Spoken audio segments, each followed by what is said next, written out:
Keutamaan akal, berpikir. Akal merupakan salah satu nikmat terbesar yang Allah Jalla Jalaluh anugerahkan kepada manusia. Dengannya, manusia dibedakan dari makhluk lain dan diberi kemampuan untuk memahami, menimbang, serta mengambil kesimpulan. Dalam Islam, akal memiliki kedudukan yang sangat penting karena menjadi sarana utama untuk memahami wahyu dan melaksanakan hukum syariat secara sadar, bukan secara membabi buta. Al-Quran berulang kali mendorong manusia untuk berpikir dan menggunakan akalnya.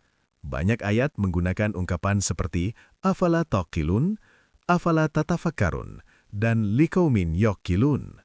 Ini menunjukkan bahwa Islam tidak membangun keimanan di atas taklid kosong, melainkan di atas kesadaran berpikir dan pemahaman yang benar. Akal berfungsi untuk memahami dalil syar'i, bukan untuk menyainginya.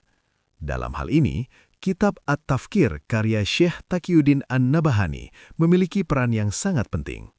Kitab ini menegaskan bahwa berpikir atau tafkir adalah proses mengaitkan fakta dengan informasi sebelumnya menggunakan akal hingga menghasilkan pemahaman. Syekh Taqiyuddin menjelaskan bahwa kebangkitan umat Islam tidak mungkin terwujud tanpa kebangkitan cara berpikirnya.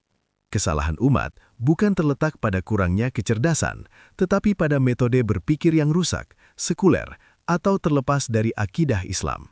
Karena itu, At-Tafkir menekankan pentingnya menjadikan akidah Islam sebagai asas berpikir, agar akal berfungsi secara lurus dan menghasilkan pemikiran yang sahih. Pandangan ini sejalan dengan para ulama Islam sepanjang sejarah.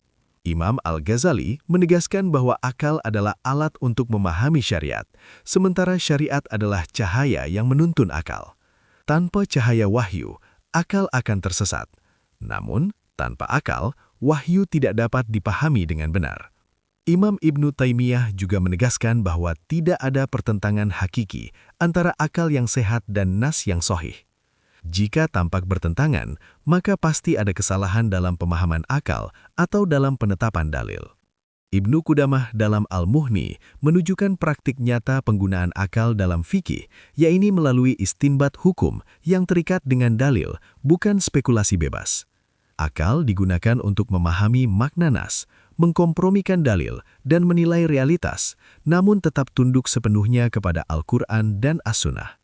Dengan demikian, keutamaan akal dalam Islam bukan terletak pada kebebasannya tanpa batas, melainkan pada ketaatannya kepada wahyu. Akal yang dibimbing oleh akidah Islam akan melahirkan pemahaman yang benar, keimanan yang kokoh, dan amal yang lurus. Inilah akal yang memuliakan manusia dan menjadi sebab kebangkitan umat.